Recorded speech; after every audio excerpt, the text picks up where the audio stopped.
이지혁 휴대폰 화면에 뜬 11시 30분 현관 입구에 지금 뒀다 조용히 들고 가라는 문장을 지은호가 읽어버린 순간 이지혁이 숨기던 병보다 더 무서운 비밀이 따로 있다는 걸 직감했는데요.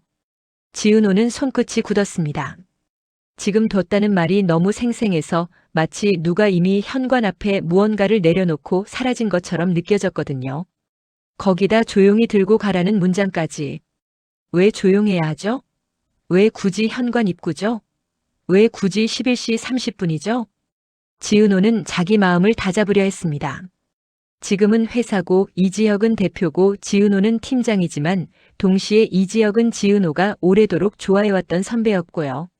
지은호가 고백했다가 거절당했는데도 마음이 쉽게 접히지 않았던 그 사람이었습니다. 요즘에 이지혁은 더 이상한 사람처럼 보였어요. 원래도 비혼주의라 감정에 휘둘리는 타입이 아닌데 요즘은 그 철벽이 아니라 도망처럼 느껴졌거든요. 게다가 불면증 때문에 커피를 끊었다고 했고 차가운 음식도 먹을 수 있는 음식이라고 분류해 말하는 순간들이 있었고요. 지은호는 그런 사소한 말투에 더 예민해질 수밖에 없었습니다. 아픈 사람은 말투부터 달라지니까요. 지은호는 일부러 평소처럼 말을 걸었습니다. 평소처럼 말하지 않으면 울음이 터질 것 같았거든요. 선배, 우리 오늘 샤브샤브 먹으러 갈래요? 아니면 포케? 지은호가 입술을 깨물고 덧붙였어요. 아, 너무 차가우면 초밥은 어때요? 테이크아웃 할 거면 카드 주고요. 이지혁이 순간 멈칫했는데요. 멈칫은 아주 짧았지만 지은호는 그걸 놓치지 못했습니다. 지은호 머릿속에는 왜 차가운 음식을 피하지? 가 아니라 왜 이 사람은 매번 내 질문을 피하지? 가 맴돌았고요. 이지혁이 아무렇지 않은 척 말했죠. 아버지가 도시락을 싸주셨어. 지은호가 깜짝 놀라서 바라봤습니다. 이상철이 도시락을요? 이상철은 고지식하고 정직한 사람이라 애정 표현을 저렇게 티내는 편이 아닌데요. 도시락이란 단어가 지은호 마음을 더 불안하게 만들었습니다. 가족이 뭔가를 눈치챘다는 느낌이 들었거든요. 지은호는 찬물 한 모금 마시듯 숨을 삼키고 허브티를 내밀었습니다. 이거 마셔요. 이지혁이 웃지도 않고 받아들면서 말했어요. 야, 뭔 허브티야. 지은호가 억지로 웃었습니다. 불면증 생겼다면서요. 커피 끊었다고 했잖아요. 잘 생각했어요. 나도 그래서 허브티로 바꿨거든요. 잘 마실게. 지은호의 배려가 들키는 순간이었습니다. 수정이 옆에서 툭 던지듯 말했거든요. 은호랑 선배 방금 뭐지? 갑자기 허브티 마시라고 하고 포케는 차갑냐고 물어보고 초밥도 차가운 건데 선배가 먹을 수 있는 음식이라고 하고 은호 넌 선배 식단까지 꿰고 있네. 지은호는 웃는 척했지만 속은 바닥까지 꺼졌습니다. 남들이 보기에도 티가 났다는 뜻이니까요. 그리고 남들이 보기에도 티가 난다는 건 이지혁도 이미 지은호 마음을 읽었다는 뜻이었습니다. 그래서 지은호는 결심했습니다. 더 이상 후배인 척만 하다가는 이지혁이 완전히 사라져버릴 것 같았거든요. 지은호가 이지혁 사무실 문을 열었을 때 이지혁은 서류를 정리하는 척하고 있었습니다. 그러다 지은호 얼굴을 보자마자 너무 빠르게 선을 그어버렸어요. 지은호, 너 다 정리된 거 맞지? 감정 정리 말이야. 지은호는 그 말이 너무 서러웠습니다. 정리라는 단어가 이렇게 잔인할 수 있구나 싶었거든요. 지은호는 대답을 했는데요. 네. 지난번에 말했던 거. 내가 선배 다시 좋아한다는 게 진심이라면요. 그 감정 다 잘 정리된 거 맞지? 이지혁이 덧붙였습니다. 우리 둘은 선후배고 대표와 팀장. 그 두 가지 관계밖에 없는 거 맞지? 지은호는 그 순간 웃음이 나올 뻔했어요. 웃음이 아니라 울음이요. 이지혁은 지금 대표라는 단어를 방패로 들고 서 있었고 지은호는 그 방패를 뚫고 들어가야 했습니다. 안 그러면 이지혁은 자기가 살려고 도망치는 게 아니라 지은호를 살리려고 도망친다고 착각한 채로 끝까지 혼자 가버릴 테니까요. 지은호가 차분하게 물었습니다. 선배가 갑자기 왜 그런 걸 확인해요? 이지혁이 무심한 척 말했죠. 확인하고 싶어서. 내가 편하게 후배처럼 날 대해주니까. 식사도 챙겨주고 마실 것도 챙겨주고 명확하게 하고 싶어. 그래야 내가 널 공적으로 대할지 편한 선후배로 대할지 결정할 수 있으니까. 지은호는 입술이 떨렸습니다. 결정이라는 말이 너무 일방적이었거든요. 지은호도 사람인데 지은호 마음도 있는데요. 그래서 지은호는 확 꺾지 않고 천천히 올라갔습니다. 선배, 나도 명확하게 할게요. 이지혁이 눈을 들어 지은호를 봤습니다. 지은호는 숨을 들이쉬고 말했어요. 나 선배 아픈 거 알아요. 그 순간 이지혁 얼굴이 굳었습니다. 정말 눈에 보일 정도로요. 이지혁이 낮게 물었습니다. 내가 먹는 약으로 알아냈어? 선배가 먹는 약으로 알아냈어요. 내 책상을 뒤졌다는 거야? 지은호는 숨을 떨면서도 고개를 끄덕였습니다. 그리고 정말로 정면으로 부딪혔어요. 그래요. 뒤졌어요. 어쩔 건데요? 이지혁 눈빛이 날카로워졌습니다. 지은호가 바로 이어갔습니다. 선배도 그랬잖아. 내가 포기가 안 된다며. 그래서 선배 마음대로 할 거라며. 나도 그렇게 됐다면 어쩔 건데요? 그 말에 이지혁이 잠깐 말문이 막혔습니다. 지은호가 맞는 말을 했거든요. 이지혁이 예전엔 지은호 마음대로 해라고 말했던 적이 있었고 그 말은 사실 내가 감당 못해도 내가 알아서 떠나라는 뜻이었을지도 모릅니다. 지은호는 이제 그걸 알아채버렸고요. 지은호가 목소리를 낮췄습니다. 우리 제발 이렇게 어긋나게 좀 그만하면 안 돼요? 그리고 가장 무모한 문장을 꺼냈습니다. 신부전이 뭐가 어때서요? 연애하면서 치료하면 되잖아요. 이지혁이 고개를 저었습니다. 지은호, 너 너무 가벼워. 가볍게 말한 거 아니에요. 지은호가 떨리는 목소리로 이어갔습니다. 나 친구한테 선배 약 목록 보내줬어요. 신부전 쪽 약이잖아. 내가 공부도 다 했다고요. 이지혁이 순간적으로 더 무서운 표정을 지었습니다. 화가 아니라 공포였습니다. 자기 통제가 무너지는 걸 제일 싫어하는 사람이니까요. 지은호가 눈물을 삼켰습니다. 선배는 내가 그 정도 사람으로밖에 안 보여요? 선배 같으면 내가 아픈데 병이라고 돌아설 사람이에요? 아니잖아. 지은호 목소리가 점점 더 흔들렸습니다. 나 정말 이런 밀당 제발 그만하고 싶어요. 이지혁이 짧게 말했습니다. 밀당 아니야. 지은호가 바로 던졌죠. 그럼 우리 사귀요. 그 말이 공기를 멎게 했습니다. 지은호도 무서웠고 이지혁도 무서웠습니다. 이지혁은 차갑게 몰아붙였습니다. 내가 뭘 한다고 이렇게 당당해? 너도 아파봤잖아. 내 감정 몰라. 지은호가 고개를 세차게 저었습니다. 아픈 건 정말 상관없다니까요. 아픈 내가 연애하기 싫다고. 그럴 여유가 없다고. 그러기 싫어. 거짓말. 지은호는 이제는 멈추지 않았습니다. 이지혁이 마음에도 없는 말을 얼마나 잘하는지 지은호는 너무 오래 봐왔거든요. 선배가 마음에도 없는 말을 얼마나 잘하는 줄 알아요? 내가 좋아하는 마음 들킬까봐 일부러 나 밀어내고 내가 한옥 좋아한다는 것도 기억하지 말았어야 했다고 하고 왜 시키지도 않은 짓을 해요? 신경 쓰이게. 지은호가 덧붙였습니다. 선배는 좋아한다는 말 대신 나한테 화만 내잖아. 지금도 아픈 거 다 숨기고 밀어내고 있는 거잖아. 이지혁이 잠깐 눈을 감았습니다. 지은호 말이 전부 맞았으니까요. 그런데 맞는 말이 더 잔인할 때가 있죠. 이지혁은 그 잔인함을 지은호에게 주고 싶지 않았습니다. 그래서 이지혁이 가장 비겁한 방식으로 선을 그었습니다. 내가 뭐라고 생각하든 내가 싫다는데 아픈 사람한테 계속 스트레스 줄 거니? 그게 내 사랑법이야? 지은호 심장이 쿵 내려앉았습니다. 이지혁이 자기 병을 방패로 써버린 순간이었거든요. 지은호가 조용히 말했습니다. 선배는 선배가 아프면 선배 마음대로 다 결정할 수 있어요? 이지혁이 대답을 못했습니다. 지은호가 한 발 더 다가갔습니다. 나는요? 나는 왜 선택권이 없어요? 그때 이지혁 휴대폰이 울렸습니다. 화면에 뜬 이름이 지은호 눈에 들어왔는데요. 박성재. 박성재는 이지혁의 아주 친한 친구입니다. 그리고 박성재는 지은호를 짝사랑하고 있죠. 박성재는 오래전부터 지은호 마음이 이지혁에게 가 있다는 걸 알면서도 아무 말 못한 사람입니다. 박성재는 늘 절친이라는 자리에 스스로를 가둬뒀는데요. 오늘은 그 자리가 더 잔인하게 느껴졌습니다. 이지혁이 받았습니다. 박성재 목소리는 이미 젖어 있었습니다. 지혁아, 지금 어디야? 회사. 혼자 있어?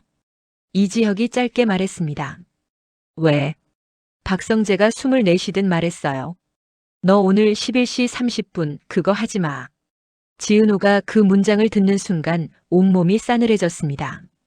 11시 30분. 박성재도 알고 있었습니다. 그럼 이건 이지혁의 개인 비밀이 아니라 누군가가 공유한 비밀입니다. 조용히 들고 가는 거래가 이미 여러 사람을 묶고 있었던 겁니다. 이지혁은 목소리가 딱딱해졌습니다. 성재야. 박성재가 거의 울먹이며 말했습니다. 나 더는 못 봐. 너 혼자 무너지는 거. 이지혁이 낮게 내뱉었습니다. 내가 무너지면 너도 같이 무너져. 박성재가 울컥했습니다. 그래도 너는 살아야지. 그 말이 지은호 가슴까지 찔렀습니다. 살아야지라는 말이 이렇게 무겁게 들릴 줄 몰랐거든요. 전화를 끊고 이지혁은 지은호를 봤습니다. 그리고 아주 낮게 말했어요. 지은호, 오늘은 여기까지 하자. 지은호가 고개를 저었습니다. 아니요. 오늘 끝내면 선배는 또 혼자 하잖아. 그게 너한테 덜 짠이네. 선배. 지은호 목소리가 떨렸습니다. 잔인한 건 선배가 혼자 결정하는 거예요. 그날 저녁 지은호는 집으로 가지 않았습니다. 그리고 이지혁도 집으로 가지 않았습니다. 둘 다 서로를 피하는 척했지만 사실은 서로의 움직임을 붙잡고 있었거든요. 한편 그 시간에 고성희는 완전히 다른 전쟁 한복판에 있었습니다. 고성희는 권력 욕심이 있고 신분 상승을 위해 살아온 사람입니다. 박진석과 재혼해서 지금의 자리를 만들었고요. 그런데 박진석은 호탕하고 거침없는 상남자 스타일로 보이지만 상대를 끝까지 몰아붙이는 무서운 사람입니다. 고성희는 오늘 그 무서움을 뼈저리게 느꼈습니다. 고성희는 압구정 아파트를 금매로 내놓으려 했습니다. 청담동 빌라도 괜찮다고 했습니다. 시세에서 10%를 깎아서라도 일주일 안에 계약금을 받고 싶었습니다. 중개 수수료 더블까지 걸었습니다. 그런데 등기부등본을 보는 순간 고성희는 숨이 멎었죠. 추가 근저당 33억. 고성희는 몰랐다고 했습니다.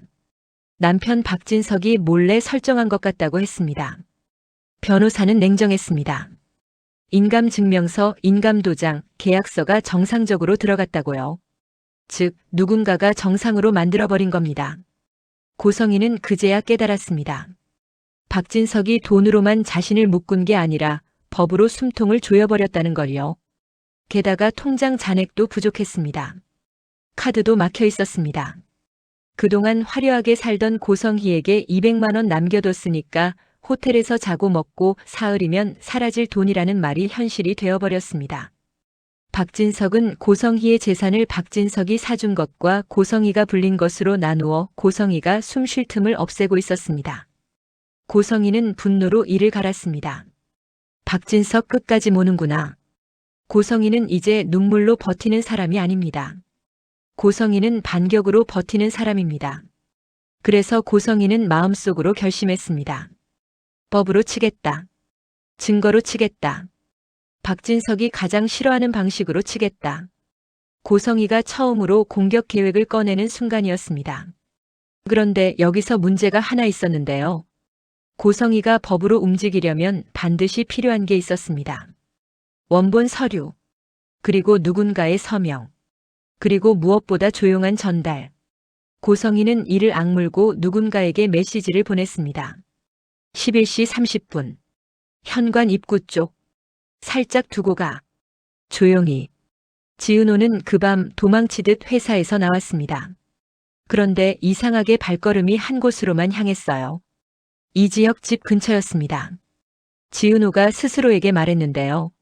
나는 미친 게 아니야. 나는 확인해야 해. 11시 30분에 도대체 뭘 하는지. 그리고 11시 30분. 정말로 누군가가 왔습니다. 지은호는 숨을 죽이고 그림자 뒤에 숨어 있었습니다. 그러다 발소리를 듣고 눈을 크게 뜹니다. 그 사람은 이지환이었습니다. 체육학과 출신의 피지컬도 좋고 박영나의 운전기사 겸 보디가드로 일하죠. 전 여자친구에게 배신당해 삶의 의욕이 떨어진 상태라고 했는데 오늘 이지환의 눈빛은 달랐습니다. 누군가를 지키려는 사람의 눈빛이었습니다. 이지환이 현관 쪽을 확인하고 작은 봉투를 조용히 들려고 했습니다. 그 순간 지은호가 튀어나왔습니다. 지환 씨. 이지환이 놀라서 돌아봤습니다. 지은호 누나? 누나가 왜 여기? 지은호가 숨을 떨며 묻습니다. 그거 뭐예요? 11시 30분에 왜 조용히? 이지환이 입술을 깨물었습니다. 누나, 이거 누나가 알면 안 돼요. 왜요? 이지환이 낮게 말했는데요. 형이 여기 있겠다고 했거든요. 모든 게 변해가도. 근데 그 말이 그냥 말이 아니에요. 지은호 심장이 쿵 내려앉았습니다. 이지혁이 오늘 낮에 보냈던 그 느낌.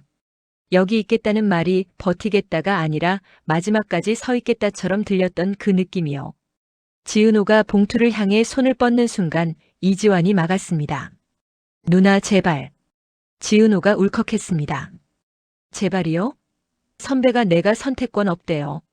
그런데 선배는 내 선택권까지 빼앗고 혼자서 다 결정해요. 이지환이 고개를 숙였습니다. 그래서 형이 더 무서운 거예요. 형은 좋은 사람이라서. 좋은 사람이라서 왜 이런 걸 해요? 좋은 사람이라서 자기 아픈 걸로 누군가 인생이 무너지면 그걸 못 견디거든요. 지은호가 그 말을 듣는 순간 갑자기 눈물이 났습니다. 좋은 사람이라는 말이 이지혁을 얼마나 잔인하게 만드는지 알 것 같아서요. 그때 뒤에서 목소리가 들렸습니다. 지은호. 지은호가 돌아봤습니다. 이지혁이 서 있었습니다. 얼굴이 창백했고 눈빛은 차가웠지만 그 차가움 아래엔 절박함이 깔려 있었어요. 이지혁이 낮게 말합니다. 너 여기까지 왔어? 지은호가 울먹이며 말했죠. 선배가 혼자 하니까요. 이지혁이 이를 악물었습니다. 이건 내가 들어오면 안 되는 자리야. 지은호가 봉투를 들어 올렸습니다. 그럼 이건 뭐예요? 이지혁이 한 박자 늦게 숨을 들이쉽니다. 내려놔. 왜요? 선배 아픈 거 숨기는 것도 모자라서 이건 또 뭐예요? 그 순간 봉투 안쪽에서 서류 모서리가 보였습니다. 지은호는 본능적으로 그 글자를 읽어버렸습니다. 인감증명서. 그리고 아래에 적힌 이름. 이상철. 지은호 머리가 하얘졌습니다. 정직하고 올바른 사람이고 어려운 환경에서도 가족을 버텨온 사람입니다. 그런 이상철의 인감증명서가 왜 여기 있죠? 왜 밤 11시 30분에? 왜 조용히? 지은호가 떨리는 목소리로 말했습니다. 선배 아버님이 왜 여기? 이지혁이 입술을 꽉 다물었습니다. 지은호가 한 번 더 물었습니다. 선배, 이게 뭐예요? 아버님 인감이 왜 필요해요? 이지혁은 대답하지 못했습니다. 대답하는 순간 가족이 무너질 걸 알았거든요. 김다정은 아들이 아프면 바로 무너질 사람이고 이상철은 진실을 알면 더 고집스럽게 모든 걸 끌어안으려 할 사람입니다. 조옥래 할머니는 그건 고집이다라고 말하며 버텨줄 수 있지만 김장수 외할아버지까지 엮이면 어르신들은 감당 못할 가능성이 큽니다. 이지혁이 낮게 말했습니다. 지은호, 너는 그냥 모른 척해. 지은호가 눈물 고인 눈으로 고개를 저었습니다. 그럼 나는 선배가 다 낫고 나면 깡총 나타나는 여자친구가 돼야겠네. 그거 말이 돼요? 이지혁이 아주 작게 흔들렸습니다. 그 흔들림이 지은호를 더 미치게 했어요. 이지혁이 완전히 거절하지 못한다는 뜻이니까요. 그때 지은호 휴대폰이 울립니다. 발신자는 정순이었습니다. 요즘 딸 지은호에게 많이 의지하고 있고 방황하는 아들 지강호 때문에 늘 마음이 아픈 사람입니다. 지은호가 전화를 받자마자 정순이 목소리가 떨렸습니다. 은호야, 강호가 집에 안 들어와. 지은호가 숨을 삼켰습니다. 엄마, 강호가 또 뭐 했어? 정순이가 울먹이며 말합니다. 누가 강호를 불렀어? 돈 얘기하면서. 지은호 머리가 띵했습니다. 지강호는 욕심은 많지만 부지런하지 않고 노력도 안 하고 불만투성이죠. 누나 지은호에 대한 자격지심도 있어서 누가 너도 한 방에 뒤집을 수 있다 같은 말을 하면 흔들릴 수밖에 없습니다. 지은호가 떨리는 목소리로 물었습니다. 엄마, 어디로 갔대? 정순이가 울면서 말했어요. 그 AP그룹 그쪽 사람 같았어. 누가 대표님이라고 부르는 걸 들었어. 지은호가 그 순간 떠올린 사람은 하나였습니다. 박진석. 박진석은 2대째 기업을 운영하는 성공한 기업가이고 아들 박성재가 본부장으로 있는 그 회사의 대표입니다. 그리고 박진석은 돈과 권력으로 사람을 조이는 사람이죠. 고성희의 통장을 막고 근저당을 추가로 걸고 서류로 숨통을 조이는 그 사람. 지은호가 전화를 끊고 고개를 들었을 때 이지혁이 아주 낮게 말했습니다. 지은호, 이제 진짜 시작이야. 지은호가 울다가 웃었습니다. 무서워서요. 선배, 시작은 선배가 했어요. 선배가 숨기니까. 이지환이 봉투를 다시 들려고 했습니다. 이지혁은 이지환을 말리지 않았습니다. 그게 지은호를 더 불안하게 했습니다. 이지혁이 지금 선택한 길은 솔직해지는 길이 아니라 여전히 조용히 처리하는 길이었으니까요. 지은호가 마지막으로 말했습니다. 선배, 나 선배 아버님까지 엮이는 일 절대 그냥 못 봐요. 이지혁이 아주 작게 대답했습니다. 그러니까 더 위험해. 뭐가요? 이지혁이 지은호를 똑바로 보며 말했는데요.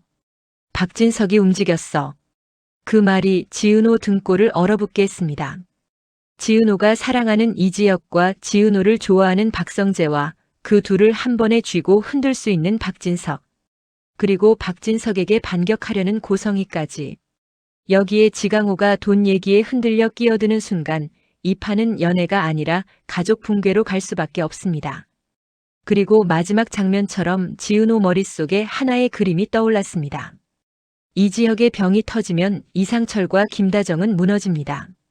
박성재가 지은호를 좋아하는 마음과 이지혁을 지키는 의리 사이에서 무너지면 성재와 지은호 관계도 깨집니다. 고성희가 박진석에게 법으로 반격하면 박진석은 더 거칠게 사람들을 조일 겁니다.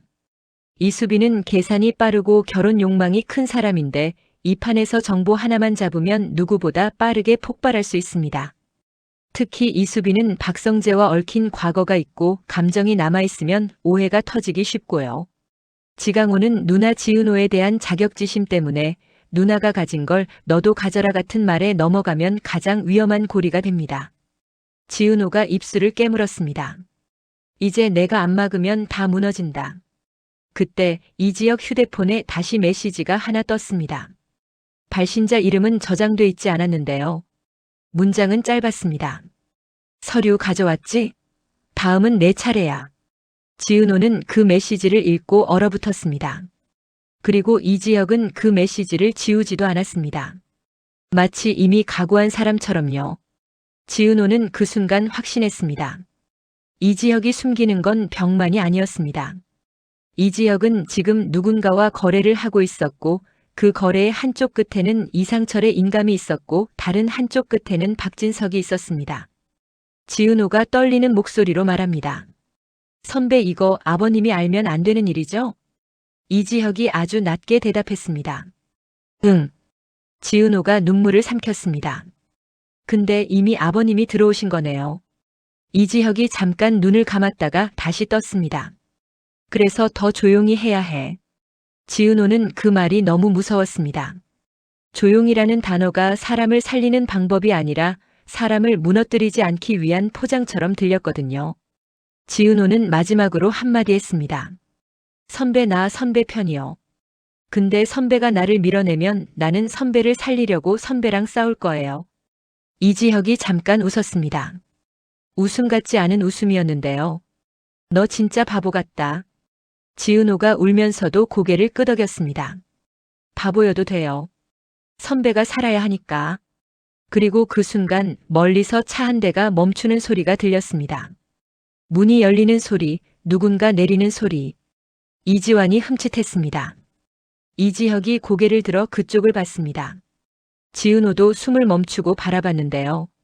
차에서 내린 사람의 실루엣이 박성재처럼 보였습니다. 박성재가 이 시간에 왜 여기 있죠? 박성재는 절친으로 남고 싶어하는 사람인데요. 그 박성재가 밤 11시 30분에 조용히 들고 가야 하는 서류 앞에 나타난다면 이제는 정말 관계가 깨진다는 뜻입니다. 우정도 짝사랑도 가족도요. 지은호는 속으로 생각했습니다.